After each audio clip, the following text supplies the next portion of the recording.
Let's start by talking about the nose. We can simplify the form of the nose into 4 planes: a top plane, 2 side planes, and a bottom plane. From a front view, this simplified nose structure looks something like this. Notice the angle change here. This space between the eyes, connecting the bridge of the nose to the eyebrows, can be thought of as a keystone shape. The technical term for it is the glabella.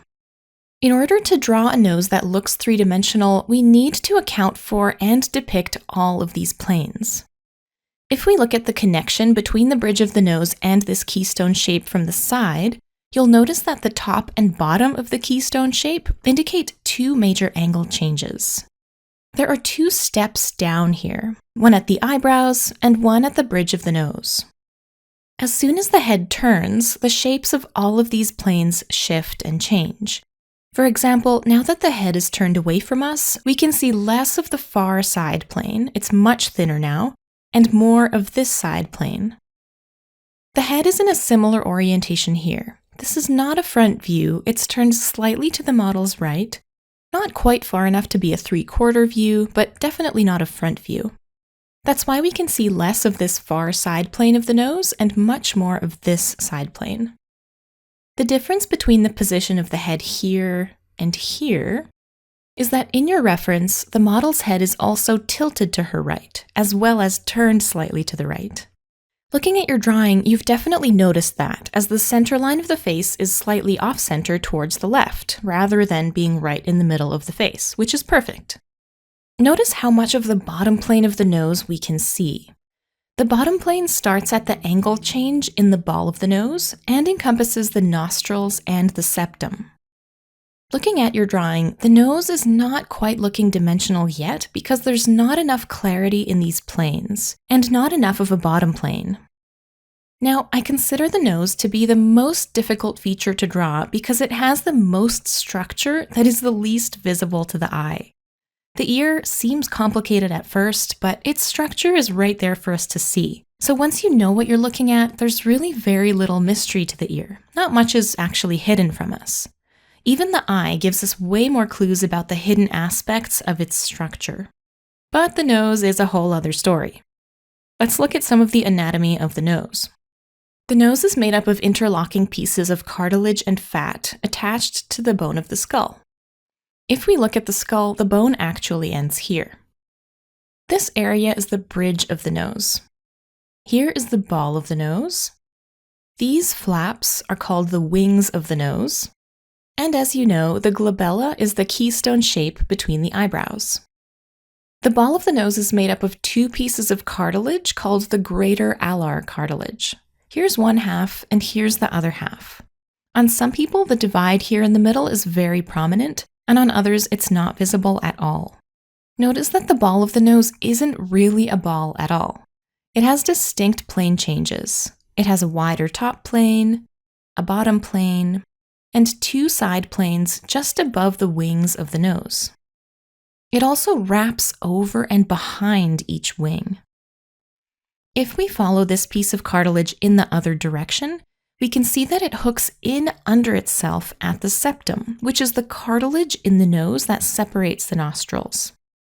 Typically, there's a bump here where it connects to the skull inside of the nostril. The wings of the nose are made of fatty tissue. These also hook around and underneath inside the nose. Notice that the wings of the nose connect to the face further back than the septum. This is particularly noticeable from a side view, but we need to keep it in mind when drawing a front view as well in order for this area to look convincing. From the front view, the ball of the nose hooks in farther up. Then the form of the philtrum starts. The philtrum is this triangular form here between the nose and the lips. Notice where the ball of the nose and where the wings of the nose end. The wings are much lower. Of course, this all depends on our position in relation to the model. As soon as the model tilts their head up or down, everything shifts, so we need to be familiar with these forms and observe them carefully to see where specifically they are in relation to each other. Let's look more specifically at what's happening here. Here's the ball of the nose. We can imagine there being 2 halves of cartilage here, 1 and 2. Here's the wider top plane. Here's the bottom plane. And here is where one half of the cartilage hooks inside the nose. I've subtly indicated the side plane here to show the thickness of the septum. This bottom plane of the ball of the nose turns into the bottom plane of the wing of the nose. The wings have a top plane, a side plane, and a bottom plane. The planes are important to indicate in order to create a sense of volume and dimension. Now, how much of this can we clearly see when looking at this nose? Barely anything. There are some very subtle clues, but we can see very little clearly. That is why noses are the most challenging feature and why they take the most study. There's the most subtle shadow here, the subtlest indication of this very important overlap, where the ball of the nose ends, partially covering this far wing. We can barely see that this hooks in, and that this hooks in. I can only see what I see because I've studied the structure. Now, you don't need to draw all of this structure in your drawing, but for the nose to read as realistic, I would define the bottom plane of the nose, as well as the septum and the wings a little bit further. Specifically, these are the elements that I would indicate. The core shadow on the nose, the overlap indicating that the ball of the nose is in front of this wing of the nose, the side plane of the septum, and the bottom plane of this wing. The next challenge is to depict these elements using value instead of outlines. How do we do that?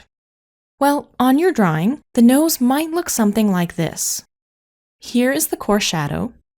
This overlap is just barely implied. There's a tiny bit of dark value here, but it doesn't even connect to the other side. I just barely indicated it. Notice that I've not defined the edge of the nose because I can't see it. It completely merges with this shadow. Look at the values here. The nostril is the darkest value. This underside of the wing is the lightest area in shadow, so it still needs to be dark enough to read as being in shadow.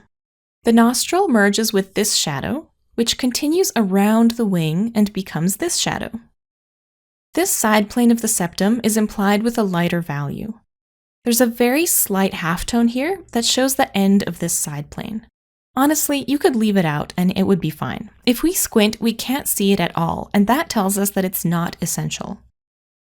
This bottom plane here, the bottom plane of the ball of the nose and this wing, is implied in a few ways. There's a subtle highlight here that indicates a plane change. Then notice this slight shadow that becomes a little bit darker towards the right.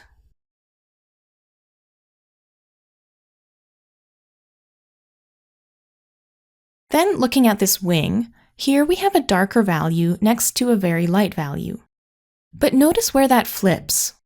Right about here, it switches to a darker value on this side and a lighter value on this side. I think I mentioned in one of your other critiques that this kind of reversal of values is called counterchange. So instead of depicting this with line, see if you can create one shape of value next to another shape of value. I hope that gives you an idea of how to handle the nose. It's a challenging area and one that takes repetitive practice and study for sure.